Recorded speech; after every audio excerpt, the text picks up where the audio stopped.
ማህሌት እንግዲህ ሙሽሮቹን ጉድ ሰራቻቸው። ብሩክ እንግዲህ ጭልጥ አድርጎ ጠጥቶ ጉድ ሆነ ማለት ነው። ቅድስት እንኳን ብዙ አልጠጣችም ነበረ። እኔ በኋላ ጠጣለሁ አለች።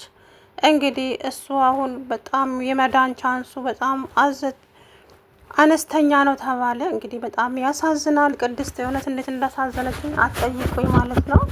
በእውነተኛው ዓለም ነው እየሰራችው ማለት ነው እና በጣም ያሳዝናል። የሰው ልጅ ክፋቱ በዚህ ልክ እንግዲህ ወይዘሪት ማህሌት የሰራችውን ስራ አይታችሁታል ማለት ነው። ይሄም ስለተነቃባት ኤፍራታ በጣም ተጠራጥራ ስለነበረ የት ነው ያለሽው? የጠረጠርኩት ነገር እውነት ከሆነ እመኚኝ ዋጋ ትከፊበታለሽ አለቻት። እኔ ተቀይሬያለሁ ለምን አተውኝም አለች። ከዛ ኤፍራታ ቤት ሄዳ ልብሷን በሻንጣ አድርጋ ልታመልጥ ስትል የካሌብ ሰዎች በግራም በቀኝም ብለው ጥፍ ነግ አድርገው ይዘዋት ሄዱ። በነገራችን ላይ ፊቱን የሸፈነው ዝና አይደለም እንዴ? ዝና ነው የሚመስለው፣ ራሱ ዝና ነው ማለት ነው። እና እንግዲህ ለአቶ ካሌብ ወሰዷት። ካሌብ ደግሞ ይሄንን ነገር ቀድሞ ስለሰማ በጣም ተደስቷል ማለት ነው። በጣም ነው ደስ ያለው። ለምን አልጨረሽውም ነበር አላት።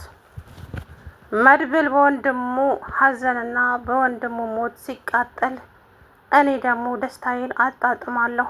ምክንያቱም መድብል የሚባለው ዘሩባቤል እኔን ክዶኛል። ስለዚህ እመም ደግሞ ምን አይነት እንደሆነ ማየት አለበት እያለ እንግዲህ ያዙ ይልቀቁኛል ማለት ነው። አቶ ዝና ምን አይነት ክፉ ሰው እንደሆነም አላውቅም። ኧረ እውነት ለመናገር በጣም ነው የሚገርመው ማለት ነው። በጣም አላውቅም የሰው ልጅ በዚህ ደረጃ ለምን ክፋት እንደሚማር። እኔ ለምኛቸው እምቢ ብለውኛል። ጥሩ ሰውም ልሁን ብዬ በለመናቸው እምቢ ስላሉኝ መጥፎ ሆኜ አሳየዋቸው። ከዚህ በኋላ የዋ ማህሌት የለችም፣ ዋጋችሁን እሰጣችኋለሁ ብላ እንግዲህ ሻንጣን ሸክፋ ልትሄድ ስትል እጅ ከፍንጅ ያዟት የመድብል ሰዎች፣ የካሌብ ሰዎች ማለት ነው።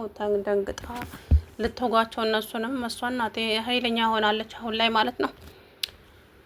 ታዲያ ብሩክ በጣም መድኃኒቱ አንደኛ ይገላል፣ ሁለተኛ ደግሞ ሀይምሮ ላይ ችግር ይፈጥራል ብለዋታል። ቅድስትዬ እንግዲህ ደስታዋ ወደ አዘን ተቀየረ ማለት ነው። በጣም ነው የሚያሳዝነው። ሁሉም ደንግጠዋል። ሞገስ ደግሞ መሬቱን ከፍቶ ይግባ፣ ሰማይ ውስጥ ይግባ፣ ማንም የሚያውቀው ጉዳይ የለም። ሞገስን ሲያየው ፖሊሱ ለምን እንደደነገጠ አላውቅም። ሞገስም ደንግጧል ማለት ነው። ይገርመሃል ይሄ ሰውዬ በጣም ትኬት የቆረጠ ባለ ሀብታም ነበረ። በአንዳንድ ነገሮች ተበላሽተውበት እድሜ ለኔ እኔ አስተካክዬለታለሁ ብሎ አለው። ሞገስ ከበደ ባላለኝ ሞገስ ቀበሌ አንዱ ምናምን አለው። እንግዲህ ተደናግጠዋል። ሞገስ እንግዲህ አሁን ምን ውስጥ እንደገባ እንኳ አይታወቅም ማለት ነው። ምን እንዳደረጉት ብቻ ውስብስብ ያለ ነው። ወይዘሪት ማህሌት እንግዲህ ስራዋን ሰርታለች። መድብልም እጄን በእጄ በላው፣ ማህሌት አልምረሽም አትማሪ፣ ካሁን በኋላ እምለቅሽ እንዳይመስልሽ እያለ ዛቻውን ቀጥሏል ማለት ነው። አቶ ካሌብም ታዲያ አሁን ለኔ ጥሩ ጥንቸሌ ናት ወይዘሪት ማህሌት፣ ከዚህ በኋላ ለኔ ታማኝ ሰራተኛ ሆና ትሰራለች። ያ መድብልም ካሁን በኋላ ማህሌት ላይ አንድ ነገር አድርሳለሁ የሚል ከሆነ በመጀመሪያ አደራደረዋለሁ፣ ከዛ በኋላ የማደርገውን ነገር እኔ ራሴ አውቃለሁኝ አለ መድብል። መድብል የሚባለው ሰውዬ እንግዲህ ክፋቱ ከቀን ወደ ቀን የጨመረ ነው ማለት ነውና ለሚፈጠር አላውቅም። እንግዲህ አሁን ብሩክ ያለበት በጣም ከባድ ሁኔታና አሳሳቢ ሁኔታ ውስጥ ነው ማለት ነው። ብሩክ እንግዲህ መሞት የለበትም ብዬ አስባለሁ።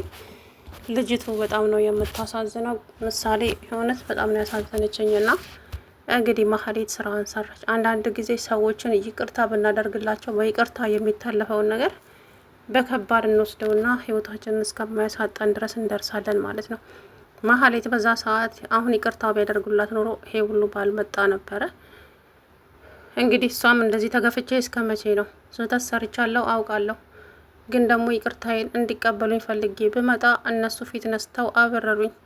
ስለዚህ እኔ ከዚህ በኋላ ለማንም አልመለስም፣ ለማንም አራራም ብላ እንግዲህ ወይዘሪት ማህሌት ቆርጣ ተነሳች ማለት ነው። በጣም ነው የሚያሳዝነው።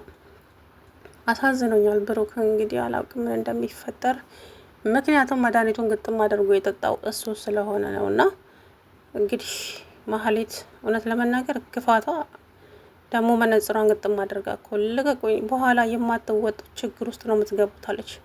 እሷማ ካሄዷ ሀገር ልወጣ ነበረ፣ ግን የትም ብትሄድ የትም ላታመልጥ አቶ ካሌብ እጅ ገብታለች። እንግዲህ መድብል አሁን መድብልን እደራደረዋለሁ ብሏል። አቶ ካሌብ በምን እንደሚደራደረው አላውቅም። ማህሌትን ያው ይገላታል። አሁን ከያዛት መድብል አይለቃትም እውነት ለመናገር እና ብቻ በጣም ነው የሚገርመው። የሰው ልጅ ክፋቱ በጣም ነው ያስተምራል። ግን ይሄ ድራማ ማለት ነው። ለምን አንዳንድ ጊዜ አሁን የዛን ቀን መድብል ይዟት ሲመጣ ይቅርታ ቢያደርግላትና ከዚህ በኋላ አጠገብሽ አንደርስም፣ አጠገባችን አንደርስም፣ አትድረሺ ስለዚህ ብሎ ይቅርታ ቢያደርግላት ኖሮ የሁሉ ነገር አልመጣም ነበር። ግን እሷ መቼም የምትቀየር ሰው አይደለችም ማህሌት ማለት ነው። እናም ታዲያ አሁን የማን ያለ ይበል ተቃጠለ በጸጸት ማለት ነው። መድብል በጣም ነው አንተነ አንድም ማህሌት የምትባለው አንድ ሴትዮ ጎትተህ ቤቴ ውስጥ አምጥተህ ብላ እንግዲህ የሁላችሁ እንዴት እንደሆነ አይታችኋታል ማለት ነው። ቅድስት በጣም ነበረ አይምሮዋ እስከሚዝል ድረስ ነው የጮኸችውና በጣም ያሳዝናል ጎበስ፣ በጣም ማለት ነው። እንግዲህ መጨረሻው ምን እንደሚሆን ባላውቅም ለአሁኑ ግን እንግዲህ ወይዘሪት ማህሌት ስራዋን ሰርታለች ማለት ነው። ታዲያ ይሄኛውም ሰውዬ በጣም ተደስቷል፣ በጣም ደስ ብሎታል ማለት ነው። አቶ ካሌብ በጣም ነው የተደሰተው፣ በጣም ከምነግራችሁ በላይ ማለት ነው። እና እንግዲህ ከዚህ በኋላ ደግሞ ምን እንደሚፈጠር አላውቅም፣ ግን ተንኮል የሰው ልጅ በዚህ ደረጃ ተንኮል መራመዱ በጣም ነው የሚያስጠላው። አልሙሄም እንግዲህ የሚሆነውን አብረን የምናየው ነው የሚሆነው ማለት ነው። ታዲያ ሞገስ አሁን ምን ውስጥ ይግባ የት እንዳለ እንኳን ማንም የሚያውቀው ጉዳይ የለም።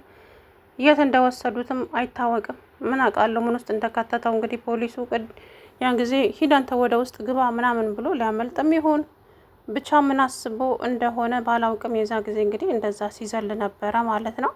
ከዛ በኋላ ደብዛው ጠፋ። የት እንደሄደ እንኳን ቢፈለግ ቢደወልለት ስልክ አያነሳምና እንግዲህ ከባድ ችግር እንደሚፈጠር ነው የሚታየኝ ለኔ ማለት ነው። ከዚህ በኋላ እንግዲህ ወይዘሪት ማህሌት ምን ይፈጠር ይሆን ነው፣ ምንስ ይመጣ ይሆን አላቅም። ሲቀጥል ደግሞ ቅድስት አሁን ሂድ አንተ መድኃኒቱን ግዛናና መድብል ሲጀመር ሂጅና ጨርሽው ሄደሽ ትጨርሸዋለሽ ብሏታል ማህሌትን ማለት ነው። እሷም ደነገጠች። አሁን እዛ ሐኪም ቤት ከሄደች ግንባሯን ብሎ ነው የሚደፋት መድብል ማለት ነው። በጣም ተናዷል እንዳያችሁት።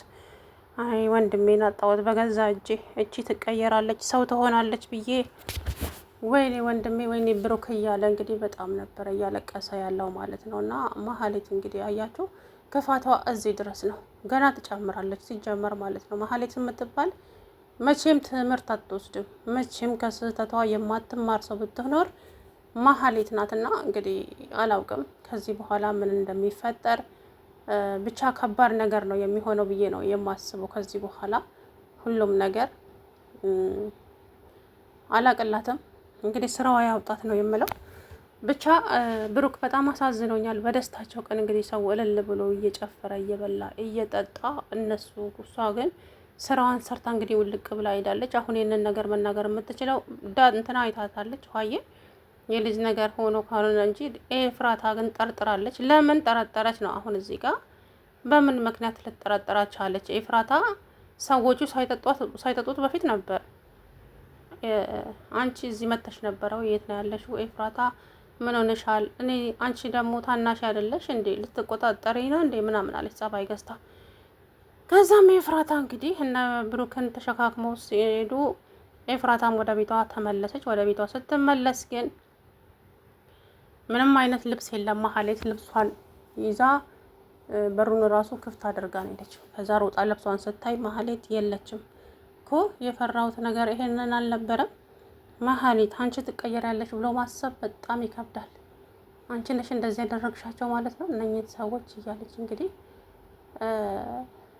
ብቻ ምን እንደሚፈጠር አላውቅም። ብሩክ እንግዲህ ይድናል ወይ ነው። ቢድንም ደግሞ አሁን ብሩክ ቢድንም ማስታወስም ሆነ ምንም ማድረግ አይችልም ማለት ነው። አይታችሁታል። አንጎሉን ያበላሸዋል ይሄ መድኃኒቱ ማለት ነው። እና ቅድስት እንግዲህ በጣም ነው ያዘነችው። ልጅቱም ምሳሌዬ በጣም ነው ያሳዘነችኝ እውነት ለመናገር። ብቻ ሰርጉን ወደ ሀዘን ቀየሩት ብሏል እኮ ታዲያ ይሄ ካሌብ። አይታችሁ ከሆነ ባለፈ ጊዜ የሰርጉ ቀን እናንተም ሰርጋችሁን ጨፍሩ እኔም ስራዬን እሰራለሁ ብሏል ማለት ነው። ተሳካለት። አቶ ይሄ ሰውዬ ስሙ ማን ነው በእናታችሁ? ካሌብ ማለት ነው። እና እንግዲህ ያሰበው ተሳክቶለታል። ከዚህ በኋላ ማህሌት እሱ ስር ነው ያለችው። እሷ ላይ ጉዳት ለማድረስ ቢሞክር እኔ ራሴ አልለቀውም ብሏል ማለት ነው። እደራደርበታለሁ ጫፏን እንዳይነካት።